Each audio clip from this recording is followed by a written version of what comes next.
oras ng Sunday, kung ano-anong naisip mo, kaunting bagay, naging dahilan para hindi ka makadalo ng gawain. Yun ang totoo. Aminin natin, na minsan pag araw ng Sunday, kung ano-ano mga gusto mong gawin, ipagpapalit mo yung gawain para sa Panginoon.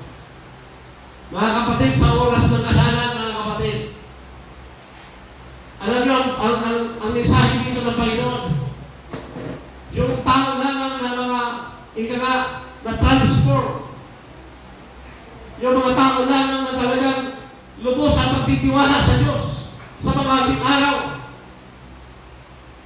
Kaya hindi ako naniniwala sa isang doktrina kapag ikaw ay ligtas na.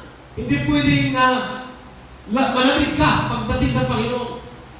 It's either mainit ka, pag malamig ka doon sa impyerno. Walang malamig, walang alanganin, walang bakla, walang tumboy, walang neutral. Kung mainit ka sa Panginoon. Kung malamig ka sa Panginoon. Praise God, hallelujah. Inimbitahan, hindi sila lumalo. Sabi nga, inutusan ko rin ng hari, base sa ating binasa, sige, bumalik kayo. Ibang alipin naman ang mga inutusan. Dami alipin dito eh. Sino bang alipin tayo? Kahit tayo, pag binigyan tayo ng task, susunod tayo sa Panginoon. Pumunta doon. Praise God. Yung iba, sabi ng iba, pupunta kami ng bukid. Hindi kami makakadalog dyan. Marami pa kami ginagawa. Yung iba naman, may negosyo ako.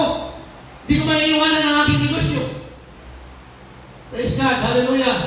Yung iba naman, sa sobrang galit, yung mga alipin pinapatay. Pinatay yung mga alipin.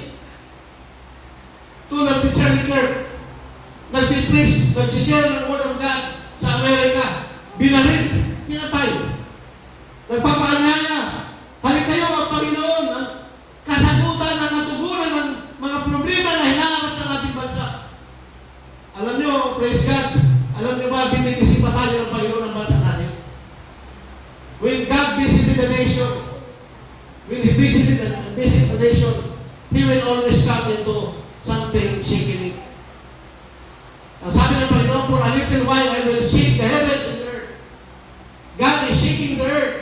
And God is shaking our nation through corruptions, through chaos in government. Because God is visiting once again our beloved nation. And dapat makasabay tayo sa kilos ng Panginoon. Sabayan natin ang kilos ng ating Panginoong Isus sa kanyang ginagawa. Because naniniwala ako sa ating mga kumikilala sa Panginoon, hindi tayo nababahala. Dahil ang lahat ng bagay nito ay nasa kamay ng Diyos. Ang ating future for I know the plans I have for you, declares the Lord.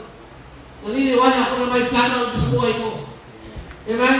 At ang plano ng Diyos sa buhay ko at sa buhay mo, mabuti. Sabayan mo ang plano ng